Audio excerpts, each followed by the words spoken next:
감사합니다. 할렐루야. 오늘도 하나님께서 우리 귀한 성도님들의 삶의 가정에 주님께서 물 붓듯 기름 부어 주시길 축복합니다. 특별히 이 가정의 달 5월입니다. 기도로 또 5월을 어떻게 여러분과 함께 보내야 할까라고 묵상하다가 5월 한 달간 우리의 가정과 우리의 가정에 대한 생각과 기도를 함께 돌아보면 좋겠다라고 기도하게 되었습니다. 뿐만 아니라 오늘 귀한 믿음의 어머니로 또 귀한 믿음의 할머니로 이 땅을 살아내시는 우리 5, 6 여전도의 귀한 한 분 한 분의 삶에 하나님의 크신 은혜가 부어지길 축복합니다. 여러분들 스스로 생각하시기에 가정은 어떤 곳입니까? 각자 가정 안에 속하지 않은 사람이 없고 가정 안에서 자라지 않은 사람이 없습니다. 다 형태는 다르고 만남은 달랐고 때로는 내가 원하고 바라던 모습과 모양은 아니었을지라도 우리 모두는 그렇게 자라났다는 사실입니다. 과연 내가 자라고 또한 내가 생각하게 되는, 내가 정의 내리는 가정은 어떤 곳입니까? 오늘 함께 읽은 이 창세기의 말씀은 우리가 익히 잘 아는 대로 노아 그리고 홍수의 시대의 말씀입니다. 그 땅에 하나님께서 지으신 모든 사람들이 악한 일을 시작하고 그 마음이 부패해지기 시작했을 때에 이루 말할 수 없는 부패함이 머리 끝까지, 세상 끝까지 가득했습니다. 어느 정도였냐면 하나님께서 선한 것을, 선한 사람을, 선한 인생을 찾아보시려고 하지만 어디에도 찾을 수 없고 오직 한 사람 누구요? 노아에게만 그 의로우심을 보았다고 말씀합니다. 자, 여기서 우리 한번 생각해 보면 좋겠습니다. 오늘 말씀에서 보면요, 또한 노아가 이제 한 500세쯤 되었을 때 하나님이 은혜대로 세 아들을 주십니다. 그 세 아들의 이름이 셈과 함과 야벳입니다. 그들이 점차 자라났을 거예요. 자, 여러분, 가만히 생각해 보면 노아의 삶이 세상 사람들, 당시 그 마을과 그 지역과 문명에 함께 속해서 살았던 사람들과 결이 같았을까요? 달랐을까요? 다시 한번 하겠습니다. 여러분, 노아의 삶이 당시 그 문명 안에 살던 마을과 고을에 함께 살던 사람들의 생각과 판단과 선택과 걸어가는 길이 같았을까요? 달랐을까요? 너무나 달랐을 겁니다. 여러분, 다르다는 것이 어쩌면 우리에게는 그저 먼 이야기인 것처럼 노아가 당대의 유일한 의인이었다는 사실이 그냥 하나님 참 노아를 기뻐하셨나 보다 정도로 생각할 수 있지만, 우리가 조금 더 상상해 본다면 그의 아들 또한 그의 가정 셈과 함과 야벳의 눈으로 보기에는 그 아버지가 얼마나 답답했을까요? 그저 함께 섞여서 살아갈 수 있는 방법이 있는데, 그저 유별나지 않게 그저 그들과 함께 어울려서 함께 즐겁게 살아갈 길이 분명히 보이는데, 내 아버지 노아만큼은 너무너무 답답하게 자신의 인생을, 우리의 가정을, 자신들을 양육하는 모습을 보면서 얼마나 답답했을지 생각해 보게 됩니다. 결국 온 세상에 악이 가득하자 하나님께서는 더 이상 두고 보실 수가 없었습니다. 또한 생각해 본다면 그 악이 먼 훗날에는 이 노아와 노아의 아들까지 다 집어삼켰을 것이라고 하나님 생각하셨던 것 같아요. 그래서 이제 다시 하나님의 뜻과 의로움을 세우시기로 결정하신 심판주 하나님께서요, 노아의 홍수, 곧 홍수로서의 심판을 시작하신 겁니다. 그런데 우리는 여기서 기억할 한 가지 사실이 있습니다. 너무 중요한 사실이에요. 여러분, 누가 이 홍수 가운데서 구원을 받았습니까? 다시 한번 하겠습니다. 여러분, 누가 구원받았습니까? 감사합니다. 노아 한 사람이 아닙니다. 여러분, 하나님께서 일하시는 방식이 그러한 거예요. 하나님께서 구원을 베푸시고 그분께서 그분의 놀라운 역사를 펼쳐 가실 때는 한 사람을 부르는 것이 아니라 그와 더불어 그의 가정을, 그의 가문을 함께 부르셔서 사용하시는 줄 믿습니다. 분명 답답했을 것이고 왜 이렇게 다른 삶을 살아가야 하는지 머리로서는 그 아들들이, 그 가정들이 다 이해할 수 없었겠으나 이곳이, 이 땅이, 또한 이 길이 하나님께서 기뻐하시는 길이라 믿었던 그 아버지의 삶이 그 아들에게 남았고, 그 아들을 통하여 그들의 가정에 남았고, 결국 하나님께서 구원하신 것은 노아 한 사람이 아니라, 노아의 부부가 아니라 노아를 통한 그의 가정을 하나님의 복된 구원의 통로로 삼으신 줄 믿습니다. 여러분, 사람들이 비웃었을 거라는 사실이에요. 장작 이 노아의 방주, 이 방주를 짓는 동안 걸린 시간이 약 100년여 됩니다. 100년 이상 이 노아의 방주를 짓게 되었을 때 여러분, 하늘에서 비가 안 옵니다. 그런데 저 산 중턱에 큰 박스형 배를, 어디로 노를 저 갈 수도 없어 보이는 저 큰 배를 만들고 있는 노아와 그의 아들들, 그의 가정을 향해서 사람들은 어떻게 했을까요? 얼마나 조롱하고 비웃었을까요? 야, 그거 어디다 쓰려고 그렇게 오랜 시간 허튼 수고를 하는가? 도대체 당신들의 가족은 과연 조금 정신에 이상이 생긴 것은 아닌가? 잘못 생각하는 아버지 때문에 너희가 참 고생이 많다고 많은 이야기로 그 가정과 자녀들을 조롱하지 않았겠습니까? 그럼에도 불구하고 우리는 또한 기억하게 됩니다. 그 오랜 100년 이상이라는 시간이 필요했고, 또한 그 100년 이상 방주를 지었을 때 우리는 무엇을 기억해야 해요? 하나님은요, 그분의 놀라운 구원의 통로와 수단으로 이 노아가 가문이 만든 방주를 사용하신 줄 믿습니다. 근데요, 더 중요한 사실이 있어요. 무엇일까요? 오늘 우리가 기억하기 원합니다. 하나님께서 100년여 동안 노아와 그의 아들과 가정들을 통하여서 방주를 지으실 때 그보다 먼저 방주를 지으신 곳이 있어요. 노아는 자신의 손으로 벌목하여 노아의 방주라고 이름 붙일 만한 큰 배를 만들었을지 모르지만 하나님께서 만드신 방주가 있는 겁니다. 그것이 무엇이었을까요? 하나님께서 방주 삼으신 곳은 다름 아닌 노아의 가정인 줄 믿습니다. 눈에 보이는 방주는 100년 동안 지어지고 사람들의 조롱을 받았지만 그보다 앞서 하나님이 기뻐하시는 노아의 삶을 통하여서 노아를 부르셔서 그와 함께 대화하시고 말씀하시면서 하나님은 그보다 먼저 구원의 방주를 어디에요? 그 가정 안에 지으신 줄 믿습니다. 오늘 이것이 우리가 받아야 할 가정에 대한 이해이고 우리가 사모해야 할 가정의 모습입니다. 여러분들의 삶에 눈에 보이는 방주가 어디에 있습니까? 과연 이 죄로 물들고 도무지 소망이 없어 보이는 시대와 역사 속에서 우리가 타고 또한 이동해야 하고 구원을 얻어야 하는 방주는 어디에 있습니까? 눈에 보이지가 않습니다. 그런데 오늘 말씀 속에서 우리가 기억해야 할 사실은요, 하나님이 방주를 지으시는 줄 믿습니다. 어디예요? 저를 한번 따라 하실까요? 우리 가정에. 믿으십니까? 여러분들을 통하여서요, 하나님 바라시는 바가 있는 거예요. 오직 나를 구원 삼고 너희의 살아갈 길과 목적과 그 모든 시간에 동행자 되시고 보호자 되시고 구주가 되시는 하나님을 주인 삼는 방주가 여러분들을 통하여 가정 안에 지어지는 줄 믿습니다.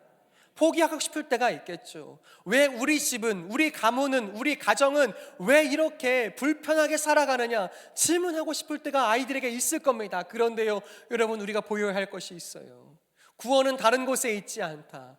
하나님이 우리 가정 가운데 하나님의 구원의 방주를 짓고 계시다고, 세상과 다른 길일지라도 그곳에 소망이 있다고, 그곳에 하나님 기쁨과 생명이 있다고 믿음으로 보여야 하는 삶, 그것이 우리에게 맡겨진 삶이 되는 줄 믿습니다. 다시 한번요, 구원의 방주가 어디에 있다고요?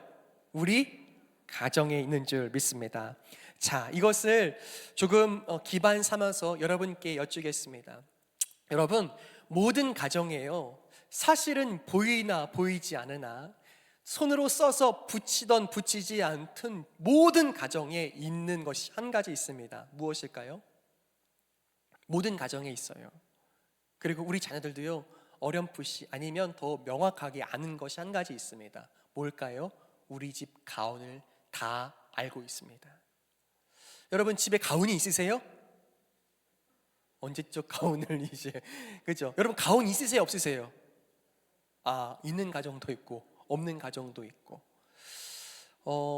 저희 집에도 저희 가정에도 가훈이 있습니다. 저희 가훈은 뭘까요? 저희 가훈은요, 문장이 아니고요, 단어 두 개로 되어 있습니다. 온유와 겸손이 저희 집의 가훈입니다. 그런데 아이한테 물어봤더니 몰라요. 저만 알았어요. 그래서 다시 거듭 가르치고 있어요. 에베소서 4장의 말씀에 기초하여서 예수님이 보이셨던 그분의 성품, 그분의 사랑, 온유와 겸손이 우리 가정의 뿌리가 되어야 한다고 하는 거예요. 이렇게 사실은 모든 가정에, 나는 가정에 가훈이 있습니다 없습니다 생각할 수 있지만, 놀랍게도 모든 가정에 보이지 않는 가훈이 있습니다. 무엇으로 볼 수 있을까요? 부모의 삶으로요. 나의 어머니, 나의 아버지가 무엇을 중요하게 여기며 마음에 품고 살아가는지 그 모습만 봐도, 대화만 해봐도, 그 말에 여러 반복되는 단어만 주목해봐도 내 엄마가, 나의 아버지가 무엇을 그 마음에 중요하게 여기는지 너무 깊이 알게 되는 거예요. 사랑하는 우리의 자녀들은요, 우리가 말하고 가르치고 싶은 것을 배우지 않습니다. 우리가 삶으로 보여주는 것을 배우는 거예요.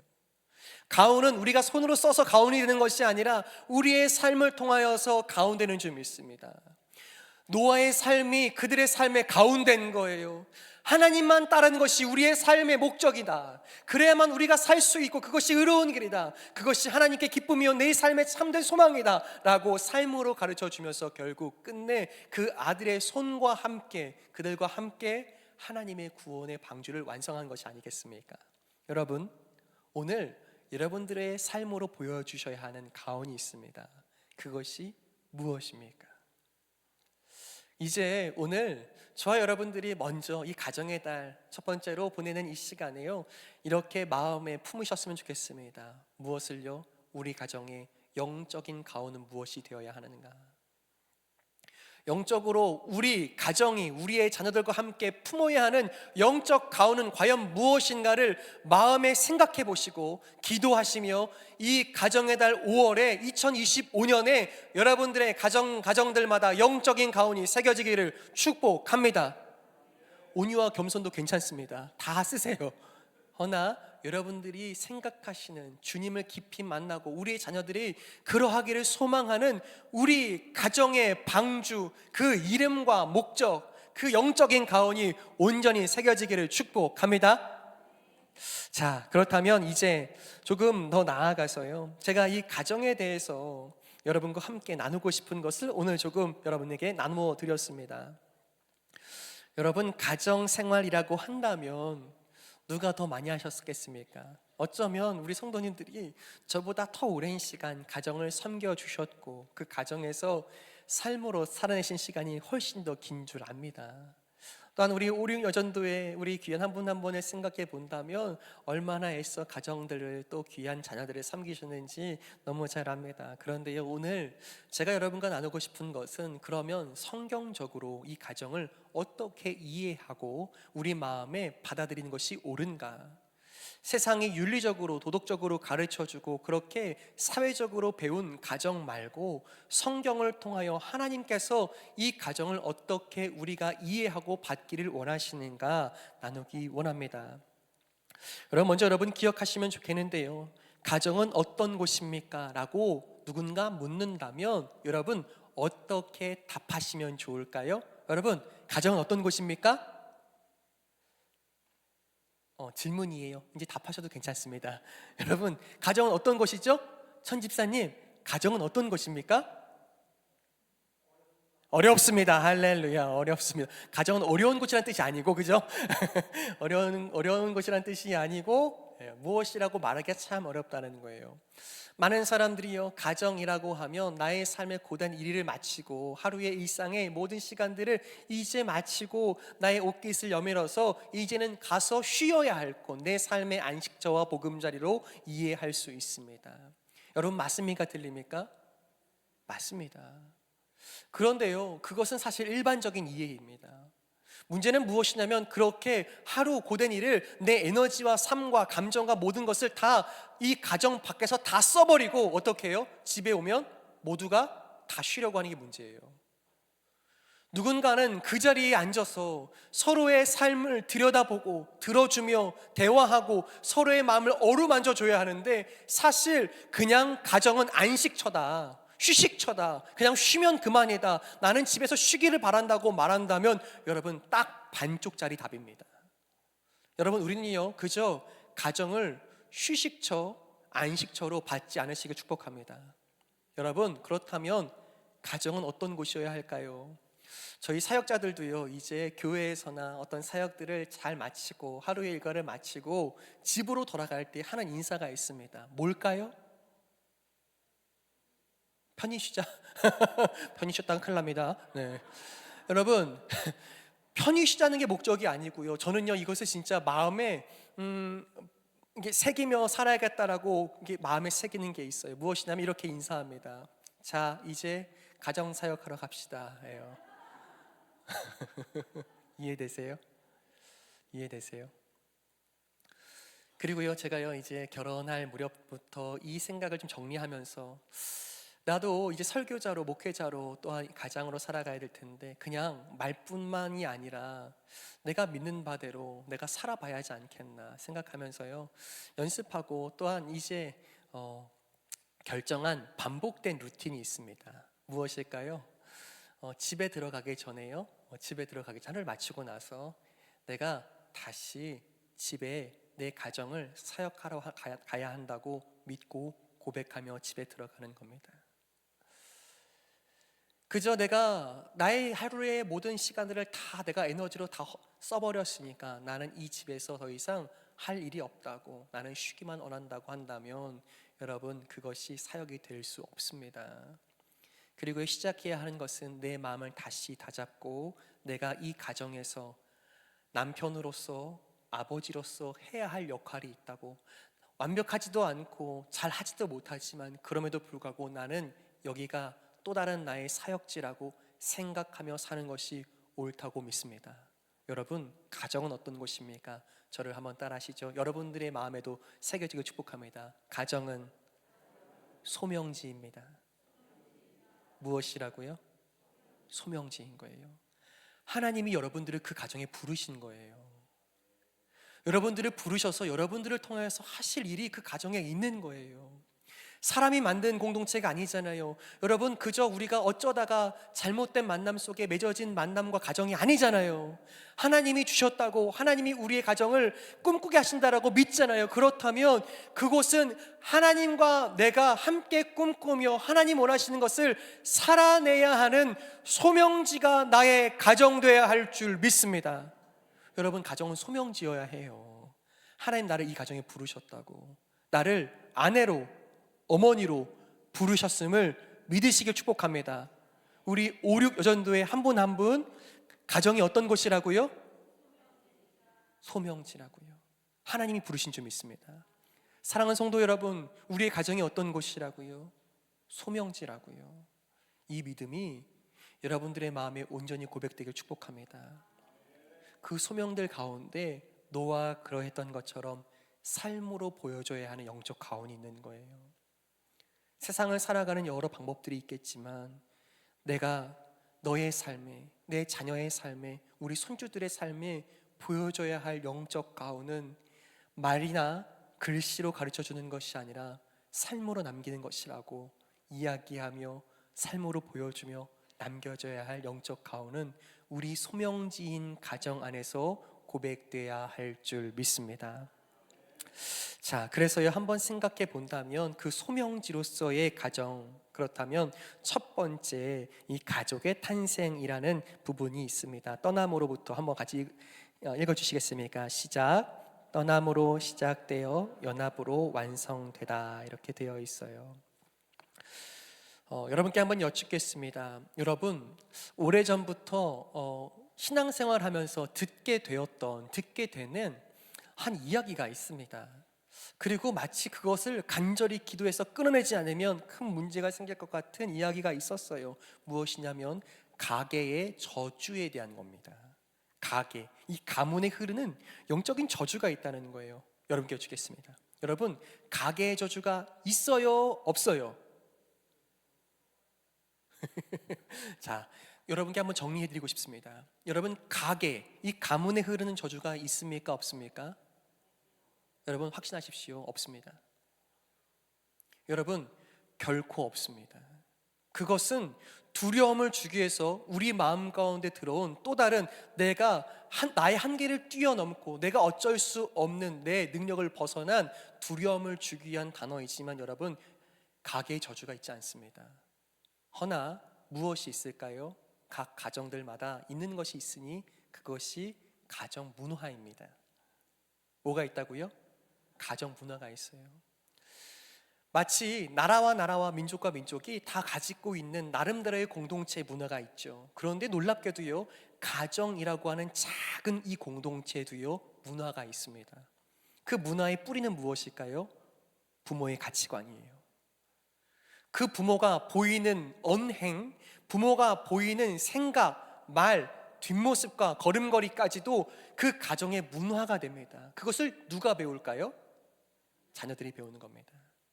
놀랍게도 우리가 그것을 깨닫든 깨닫지 못하든, 그것을 인지하든 인지하지 못했든 놀랍게도 가정들마다 다 문화가 있습니다. 세상살이는 이렇게 하는 거야 라고 가르친 부모님의 가르침, 어려서부터 그 가슴에 새기고 뼈에 사무치도록 반복하여 들어서 세상살이는 이렇게 하는 거야, 이것이 중요한 거야, 사람을 볼 때, 세상을 살아갈 때 중요한 건 이것이야 라고 내 마음에 어려서부터 새기게 되었던 그 부모의 가르침이 마음에 새겨지고 영혼에 새겨져서 그것이 문화가 되는 겁니다. 그래서요, 각 가정들마다 중요하게 여기는 바가 다 다른 거예요. 가계의 저주가 무엇이라고 생각할 수 있고 또한 표현될 수 있냐면, 그 가정들마다 온전한 방식이어야 했는데 부모가 갖고 있는 잘못된 생각과 그릇된 가치관이 그 자녀들 가운데 뼈 깊이 남아 있어서 그것이 마치 저주이고 상처이고 아픔처럼 남아 있는 것이 그렇게 표현되는 거예요. 무슨 뜻이냐면, 때로는 우리의 부모님들, 우리의 부모님의 부모님들은 조부모님들, 원가족이라고 부를 수 있는 그 윗대부터 내려오는 우리 가정의 잘못된 생각과 사조와 잘못된 가치관이 흐르고 흘러서 계속 남아있다 보니 가족들 마음마다 상처와 아픔과 고통이 깊어져서 그것이 어떠한 형태로 드러나는 것이 우리가 표현하고 있는 그 가계의 저주의 모습입니다. 여러분, 그러니 그것을 두려워하지 마시고 해야 될 일은 무엇이에요? 오늘 말씀 가운데 부모된 우리, 또한 이제 조부모된 우리가 온전한 생각과 가치관을 세우게 될 때 그런 온전치 못한 생각들과 가치관과 어두움들은 떠나갈 줄 믿습니다. 자, 이것이 너무 중요한 부분이기도 하고요. 이 떠남이라는 것이 바로 그렇습니다. 떠난다는 것은 이제 내가 부모님을 같이 살며 모시며 같이 어린 시절 자라왔는데 이제 다 커서 결혼할 때가 돼서 부모님 집에서 떠나왔다는 것이 떠남의 의미가 전부가 아닙니다. 그러면 여기서 떠나는 것은 무엇일까요? 설명드린 건 연결되어 있습니다. 내가 자라온 내 가족 문화를 떠나오는 거예요. 다시 한번요. 내가 자라면서 부모님께 배운 그 문화가 있습니다. 그 가치관이 있어요. 그것이 옳든 그렇지 않든 어쨌든 내가 어려서부터 쭉 배우게 되는 그 가정의 문화가 있습니다. 무엇이 중요한지, 무엇이 우선순위가 되어야 하는지, 사람을 어떻게 대우해야 되고 어떤 예절을 가졌는지, 그것이 모두 다 복합적으로 우리에게 가르쳐졌고 또한 그것이 문화가 됐고 교육받은 겁니다. 자, 그런데요, 떠났다는 것은 그저 몸으로 떠나서 남편과 아내와 부부가 돼서 살게 되었다는 것만을 의미하는 것이 아니라 어떻게 해요?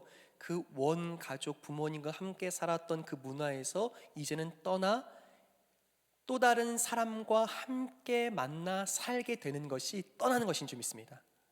자, 그렇다면 이제 연합이에요. 무엇이 연합일까요? 이제 우리가 부부가 돼서 한 침대를 쓰고 한 방에서 한 이불 덮고 자는 게 연합이 되겠습니까? 여러분, 그것이 연합의 끝이 아닙니다. 이제 부부가 되어서 오늘 말씀처럼 그렇게 떠나게 되어서 연합하였다는 사실은요, 남편인 남자가 자라온 과정 속에서 가진 가정의 문화와 어떻게 해요? 아내인 여성이 자신이 가지면서 자라온 가정의 문화가 이제 또 다르게 생겨난 이 가정 안에서 만나기 시작한 겁니다. 문제가 여기에서 발생돼요. 왜요? 여러분, 결혼 생활하면서 크고 작은 다툼들이 있죠. 여러분, 뭐 때문에 싸워보셨어요? 저도 한번 살아보니까 이건 잘 안 해본 거였어요. 무엇이었냐면 제 아내가 비교적 정리를 꽤 잘하는 편입니다. 그런데 한 가지는 뭐지? 이렇게 생각했던 게 있어요. 무엇이었냐면 치약을 옆에서 짜요. 뒤에서부터 짜야죠. 이해되세요? 아니 치약을 이렇게 해서 뒤에서 짜야 되는데 옆에서 이렇게 쥐어 짜는 거예요. 그래서 이건 뭐지? 여러분 시비 걸면 될까요, 안 될까요? 저는 지금까지 말하지 않고 있습니다. 지금 말한 거예요. 옆에서 짰으면 전 뒤에서 짜면 되죠. 예. 놀랍게도 아주 사소한 것부터 다른 겁니다. 그런데 연합이라고 하는 것은 이런 문제인 거예요. 우리가 갖게 되는 사소한 싸움 말고요, 진짜 큰 싸움이 날 때가 있습니다. 언제 날까요? 진짜 큰 싸움, 큰 부부 싸움은요, 언제나 거의 비슷합니다. 내가 배운 나의 가정 문화와 상대방이 가지고 있는 그의 가정 문화가 충돌할 때, 부딪혀서 깨지고자 할 때, 그때 큰 싸움 납니다. 무슨 뜻이냐면 내가 5년, 10년, 15년, 20년 살아도 그것이 다시 새롭게 두 사람의 새로운 문화로 합쳐지고 있지 않으면 아직 온전한 연합이 아닐 수 있다는 뜻이에요. 하나님께서 바라시는 게 있습니다.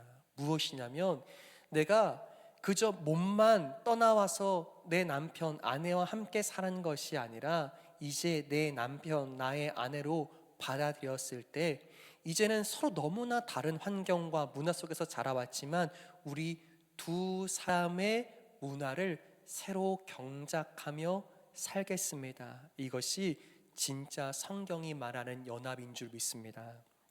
자, 창세기 2장 24절의 말씀인데요, 밑에 있습니다. 이러므로 한번 같이 읽어요. 시작. 이러므로 남자가 부모를 떠나 그의 아내와 합하여 둘이 한 몸을 이룰지로다. 아멘. 여러분, 주님께서 원하시는 것이 바로 그것이에요.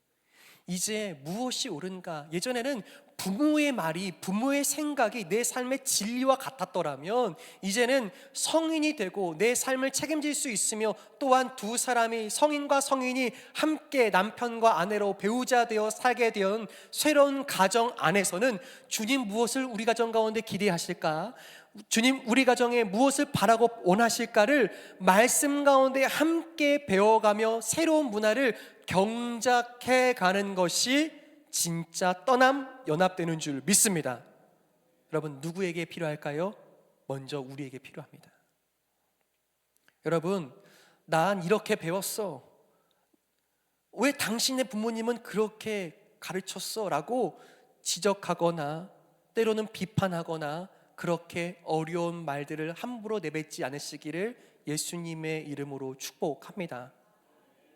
더불어서 그렇게 연합된 삶으로 말미암아 우리가 이 연합, 떠남에서부터 시작돼서 연합으로 완성되는 이 모습을 누구에게 또한 전수해 줘야 될까요? 우리의 자녀들, 며느리, 또한 사위, 또한 우리의 손주들에게 그러해야만 한다고 가르쳐 주실 수 있기를 축복합니다. 여러분, 이것이 우리에게 꼭 필요합니다. 그래야 건강한 가정이 믿음 위에 설 수 있습니다. 서로 내가 자라온 나의 가정 문화가 옳다고, 이게 진짜라고, 이게 맞는 거라고, 이것밖에 답이 없다고 서로가 주장하는 것이 아니라, 그래서 오늘 우리 부부, 우리 가정에는 어떤 것을 하나님 원하시고 기뻐하실까? 그것을 또한 묵상하시며 살아가시길 축복합니다.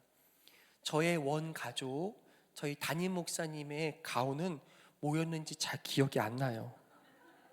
그런데 분명한 것은 온유와 겸손은 아니었어요. 너무 화가 많으세요.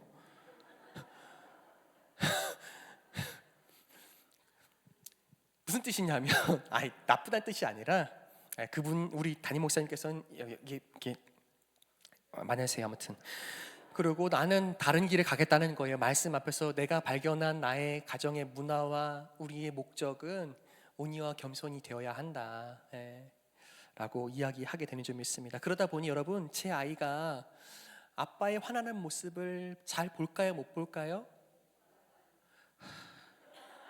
무척 피곤합니다. 무슨 말씀을 드리냐면 이런 것 같아요. 가끔은 목사의 부부가 싸우는지 안 싸우는지 무척 궁금하신가 봐요. 그렇게 애들한테 물어보세요. 엄마 아빠 싸우니? 싸웠어? 엄마 아빠 싸우셨니? 이렇게 물어보실 때가 참 많아요. 제가 어렸을 때 언제 그렇게 물으시더라고요.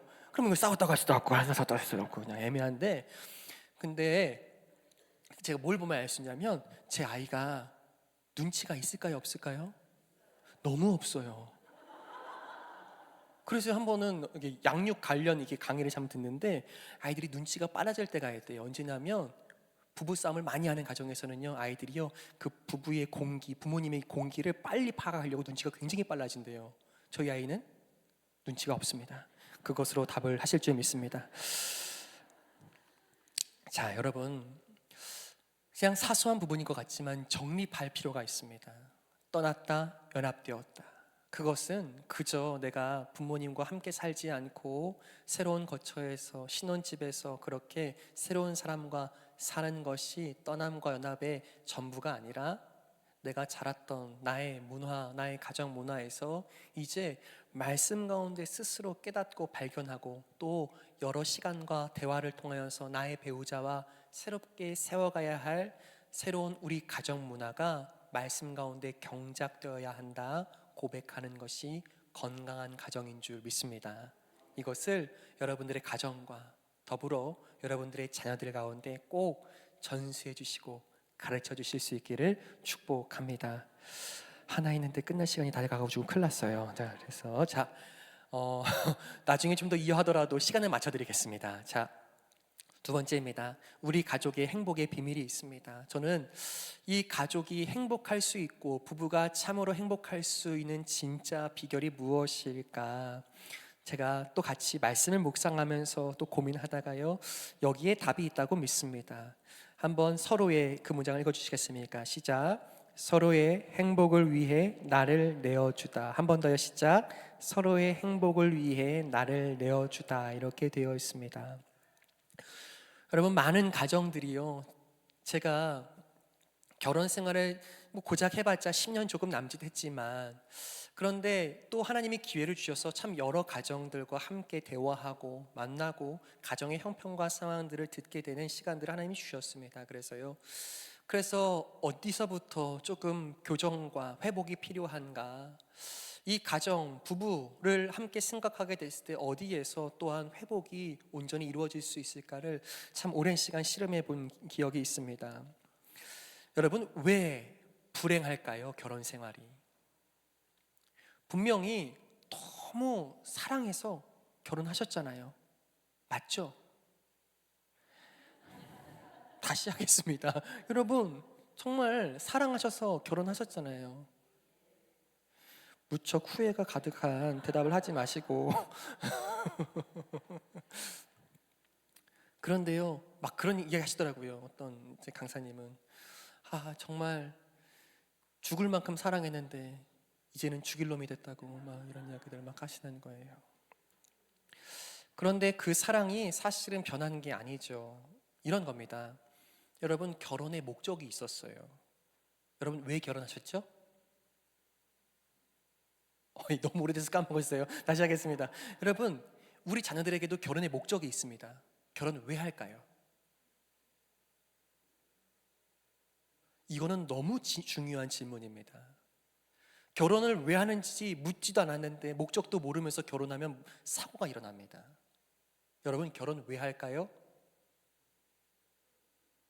감사합니다. 행복해지려고 합니다. 정답이죠. 여러분, 우리 모두는 행복해지려고 결혼한 줄 믿습니다. 이건 좀 더 크게 아멘해도 됩니다. 여러분, 우리 모두는 행복해지려고 결혼할 줄 믿습니다.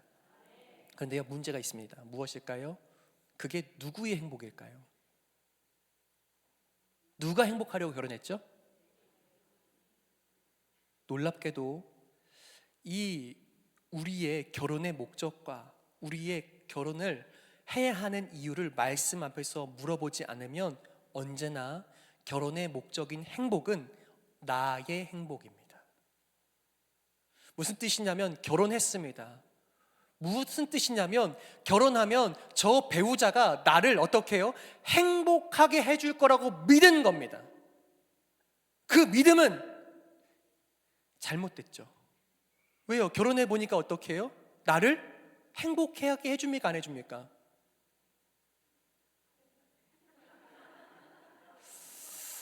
점점 강의가 어려워지고 있습니다. 자, 잠시만요. 여러분, 결혼을 했어요? 상대방이, 나의 남편, 나의 아내가 나를 내가 기대한 것만큼 행복하게 해줘요? 안 해줘요? 정말 다 그랬습니까? 여러분, 그게 문제인 겁니다. 많은 경우에 신혼부부든 또 오래된 부부든 이혼하게 될 때 하는 말이 다 똑같습니다. 나는 당신 때문에 불행해. 조금 더 해설해 보면 나는 당신이 나를 행복하게 해줄 줄 알았는데 전혀 행복하지 않아서 끝내고 싶어입니다. 조금 더 생각해 보면 너무 이기적인 우리의 마음은, 우리의 영혼은, 우리의 인격은 상대방의 행복과 아무런 상관이 없이 나를 행복하게 만들으라고 요구하는 겁니다.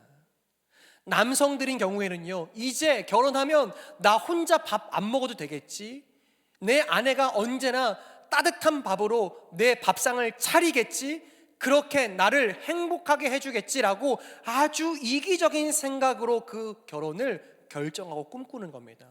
너무 이기적이죠.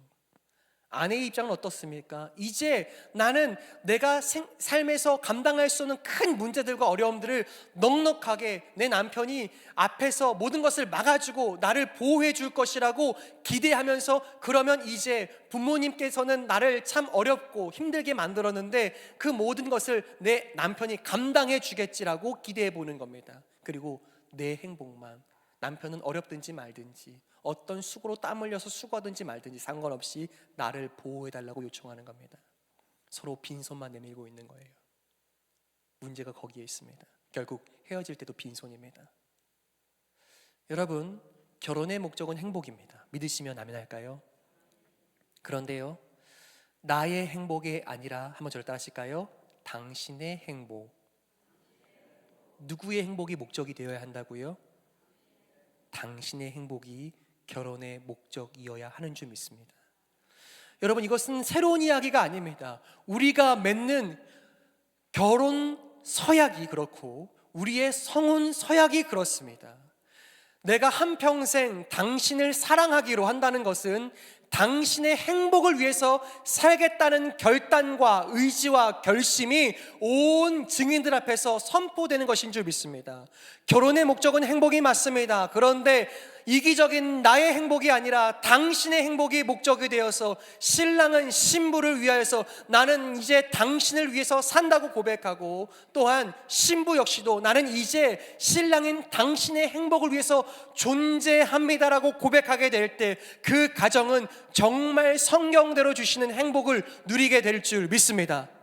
자, 여러분, 무슨 행복이요? 누구의 행복이요? 당신의 행복인 줄 믿습니다.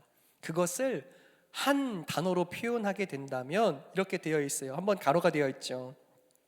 제가 해설을 읽어드릴게요. 자신의 이해관계를 생각하지 않고 몸과 마음을 바쳐 있는 힘을 다함, 이런 뜻을 가진 단어는 무엇일까요? 한번 따라하시죠. 헌신. 무엇이요? 헌신인 겁니다. 헌신.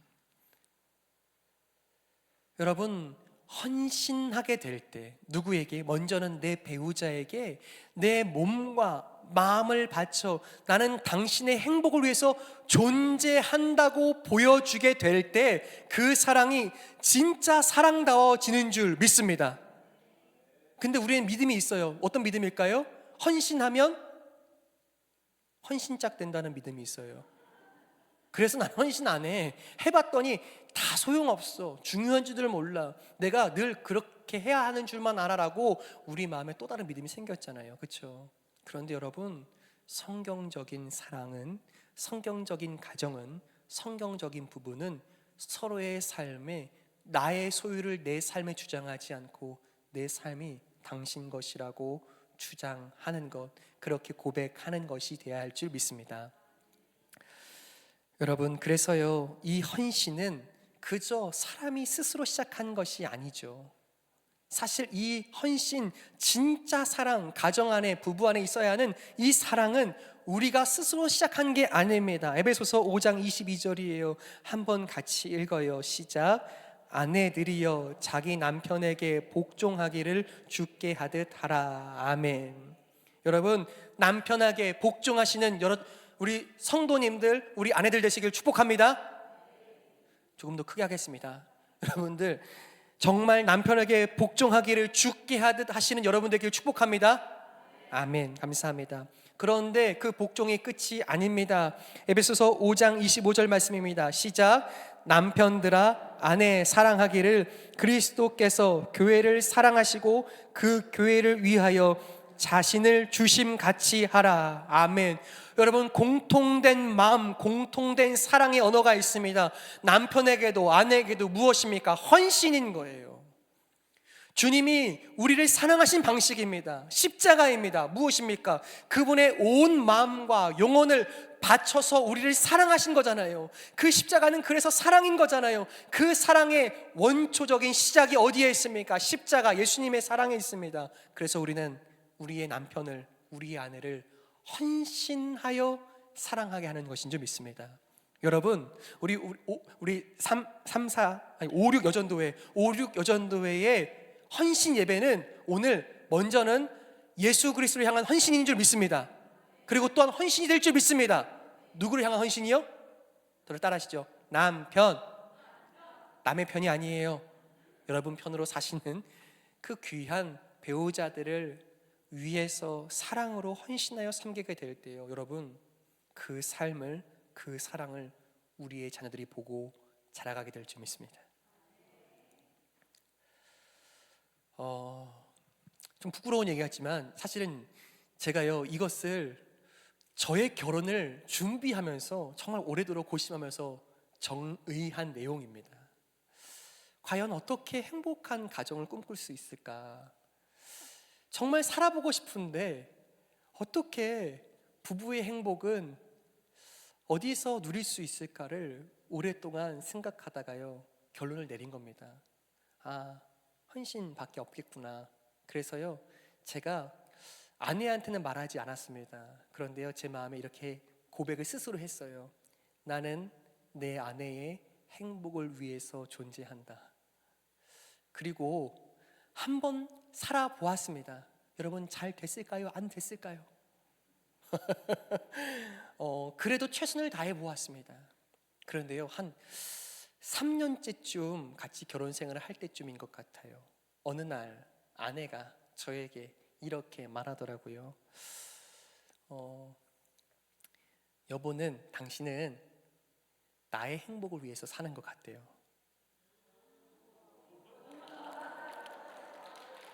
박수는 치지 마십시오.